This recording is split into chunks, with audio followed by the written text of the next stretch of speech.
जितना भी लड़कियां लाइक पर लड़कों से भाव खाती है उनके लिए एक गाना, कमेंट में गाली नहीं देना।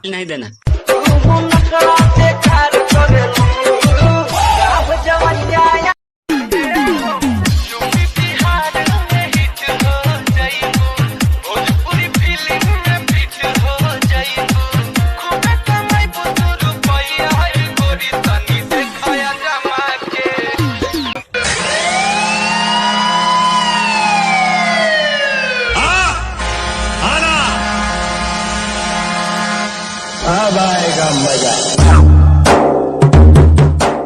भैया हर लड़किन के माई के यही सपना रहा था हमरे बिटिया के बहुत अच्छा लड़का मिले, लेकिन यार हम अकेले किकरे माई के सपना पूरा करी।